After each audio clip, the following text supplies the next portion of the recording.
Good afternoon. Thank you very much for attending here. We will have an update in regards to an ongoing homicide investigation and an announcement of a reward.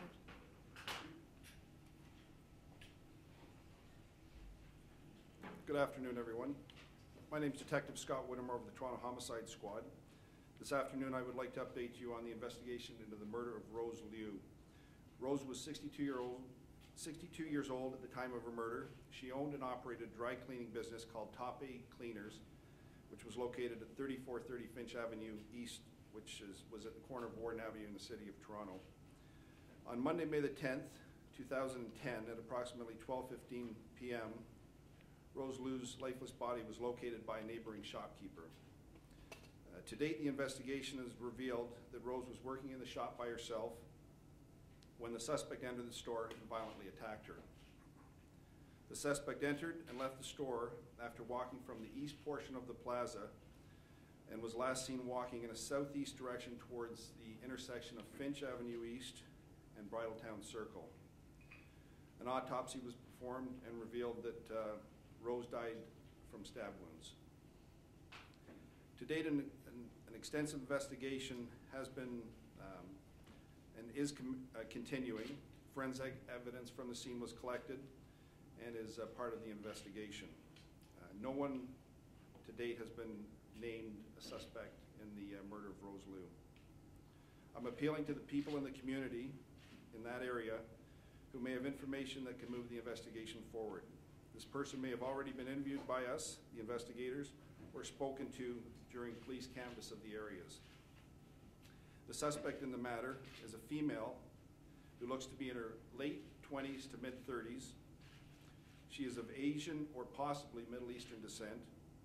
At the time of the murder, she was wearing what can be easily described as a long flowing gown that rode down to the mid-calf length of her person.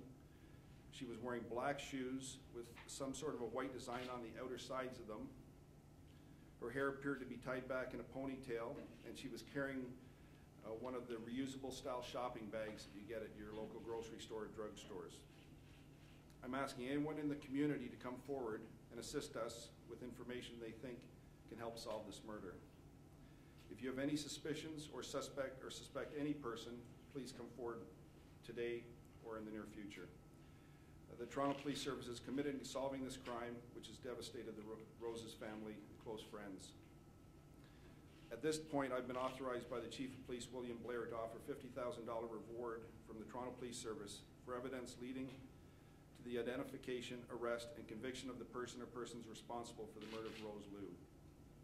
If anyone has information or evidence pertaining to this murder, please contact the Homicide Squad, and specifically myself, Scott Whittemore, or Detective Michael Carboni at 416-808-7400. To become eligible for this reward, you must call either Detective Carboni or myself. At this time, I'd like to introduce Michelle Liu. Michelle is Rose's daughter. Also with Michelle is Denise and Michael, her husband, who's already spoken to, and he will also give a statement in one step forward. Before I begin, I just want to say thank you to everybody. Thank you. Thank you to everyone for coming and listening to us today. On May 10th, 2010, our mother and wife, Rose Liu, was brutally stabbed and murdered in her own dry cleaning store in Scarborough, located at the corner of Finch and Warden Avenue. For the past year and a half, every day has been a struggle for our family and our friends. Our mother's friends. Painful reminders for us will always be that the last time we heard her voice was to wish her a happy Mother's Day. For our dad, his wife was taken from him on what would have been their 35th wedding anniversary. Rose was a friendly face, an important part of her community. She was loved by all those that she touched, members of her church, her loyal customers, neighbors, and friends. Our mom's killer is still out there. We're appealing to you, the public. Please help us to take this person off the streets so we can all be safe. The police have been working tirelessly on this investigation since its inception. Any tip from you is helpful, and can change the outcome of this case. We will not give up hope that this person responsible will be found. We'd like to take this brief opportunity to thank everybody for their love and overwhelming support over the past year. Your outpouring of well wishes is such a great tribute to the kind of person our mother was and what she meant to this neighborhood. As a final message, we would like to express our sympathies with other families who are victims of violence. The holidays are a rough time for all of us. We remind you to please cherish your loved ones and keep them close. Thank you all very much for listening. We appreciate you listening to our story. Thank you.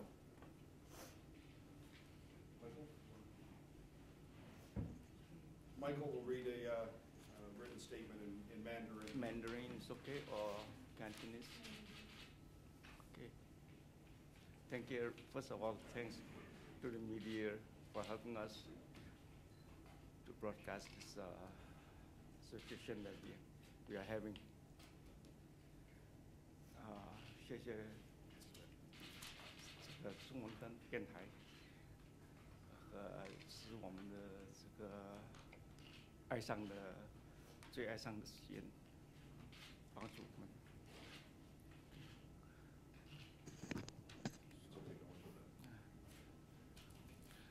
各位社区的朋友们，你们大家好，我姓刘，叫 Michael。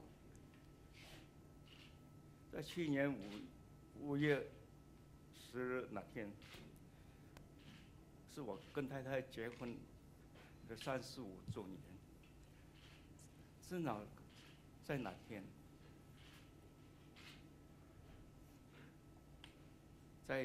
就在那天晴天霹雳的中午，我的太太给凶手杀害了。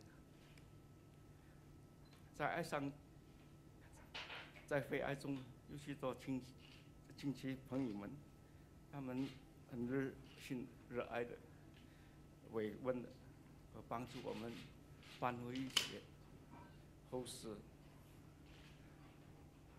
我和家人向每一位都感谢了万分的对我都很万分的感谢。我的太太在这个沃伦根分洗衣店苦干了15年，她为人无冤无仇，她为人正直，还有许多左右邻舍的这个朋友们都会留下来，有时候留下店铺里聊天，跟她聊天。无辜宝贵的生命被的给一个冷血凶手杀害，我相信这不是命运，而且是因为凶手的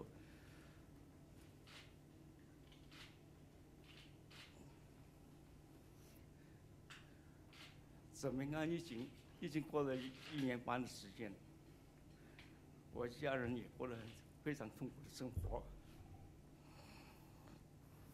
我只想要求要回一个公道。警方还在很努力的追查这个案这宗罪案。我们和警察祈求社区里的朋友们，每一位朋友帮助我们跟警察联络。如果什么资料的话，早些跟警察联络。好，让我们一家人这个放下这个包袱。谢谢，祝大家平安，身体健康。圣诞新年快乐！谢谢。Grab a seat. The family is offered to answer some questions afterwards. If anybody has any questions of me first, and then we can What directly might to be the the family. motive of this homicide, sir?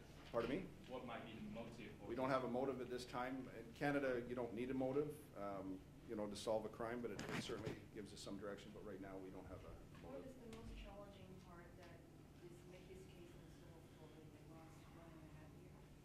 The fact that it's occurred at noon hour on a busy day, the video surveillance in the area was captured, and there are people in the area that obviously saw the person responsible, or the lady responsible, but, she would have just been looked normal in the process, but somebody saw, her walk to a bus or walk to a car or one of the local buildings. As you know, the area is pretty high density residential, so, and that's all. We just need a couple of people to come forward and kind of give us a nudge in the right direction, so.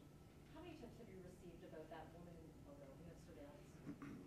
We've received a few, but not a lot. I can't give you a number, but there's not been a significant amount. Scott, back then you were looking for a woman, a female of a different description. Pretty much the same. I've looked at it 100 times. I'm giving you the best description still. The video you have, if you don't have, we can make sure you get it again. But unfortunately, even with technology as it is, we've got a pixelated picture of her. So we still think, as I just described her, as to be, that's the person. And it even in pixelated, it still looks pretty decent as an age and background of her. Has she ever been victimized at her shop before? Not that we know of. There's been a couple of incidents, but generally it's a pretty straightforward business, and she had a lot of friends in the area. So. A couple of incidents of robberies, or? No, just bad customers type thing, but nothing certainly that would indicate that they increase their anger to a murder motive. Do you have any enemies that anyone knows of, or anyone she? Not that we've been able to find out, and not that the family is aware of. Was anything taken at all? Robbery? I'm going to keep that to ourselves right now. It doesn't look to be the motive, but there's some things we have to keep back in the investigation. Is it possible you're looking for more than one person? No, that is the lady that we have on video going into the store at the right time, and there's no way anybody else got into that store at the time. She's the person. Did Rose have a particular routine or schedule in which somebody would know that she wouldn't be busy between noon and 12:15? I don't think so. I think it's walk-in client traffic, so I don't think that anybody would be able to, even conducting surveillance, be able to determine that. Would anybody have seen the attack walking by the window? At that time, no, but they were in the area when the lady, the suspect, came and left the store. But I think at the time of the homicide, nobody was directly walking by the storefront. What do you think happened in that 15 minutes? Do you think this woman went in there, attacked her right away, and then tried to cover something up? Or what can you tell us about that sequence of events? Unfortunately, the video is clear to some degree, but what happened in the time frame, we're not sure if a dispute heightened into an argument, which heightened into an attack, or whether the person came there set on killing Rose. We just don't have it yet. So. From what you can tell, though, they brought the murder weapon with them? She brought the murder weapon with them? We'll keep that part as, say, part of the investigation right now. Is it too early to talk about potential charges that this person may face? The lowest would be second degree murder. Obviously, the uppermost would be first degree if we could determine it was planned, but right now, second degree would be where we're looking.